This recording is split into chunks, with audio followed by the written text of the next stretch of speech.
body, start to, what could he say that wouldn't offend but would convince him to stay?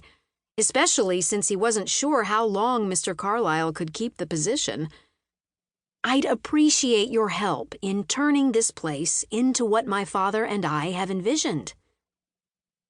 The man dumped the contents of a filing box onto the floor and snatched the lone photograph off his desk.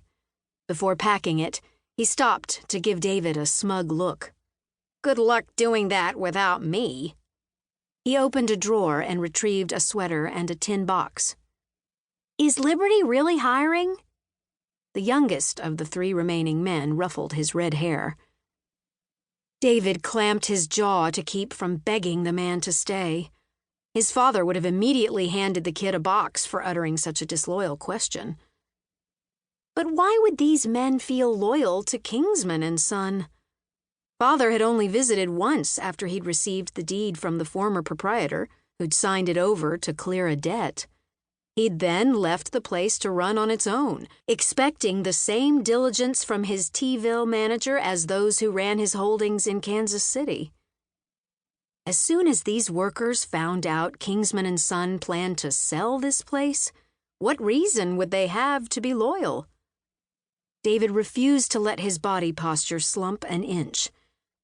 You're free to go, of course, but I won't rehire you. We'll put in a good word for you.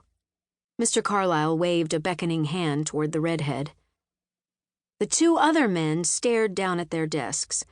The one to David's right pulled an invoice toward him, focusing on it as if fascinated. The younger man stood and shrugged. It's closer to home anyway. I resign. David gave the redhead a curt nod and tried not to fist his hands while he and Carlyle finished clearing their desks of personal items. How would he fix this place up quickly without the secretary he'd been counting on to know the ins and outs of the company? Uncle and nephew.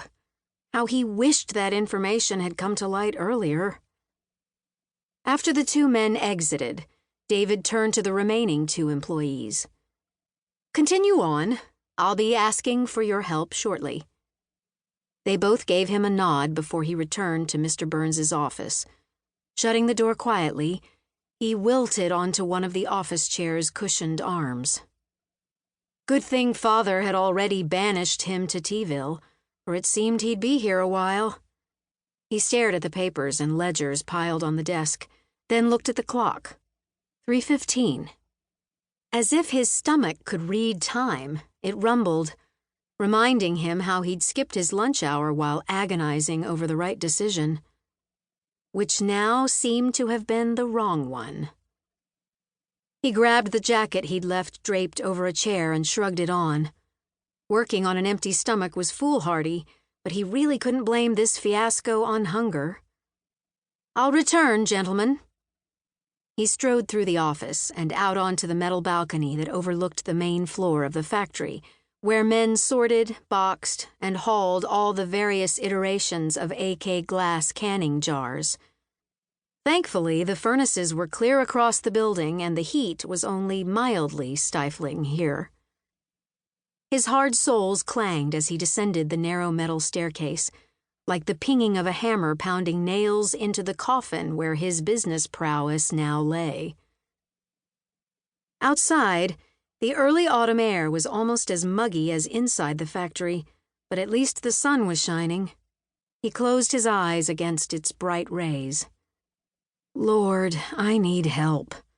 In more ways than one. Thankfully, the same God who made that very sunrise knew his predicament. He could take comfort in that, if nothing else. The scent of something fried wafted on the slight breeze, so he took a left turn at the end of the building and attempted to follow his nose.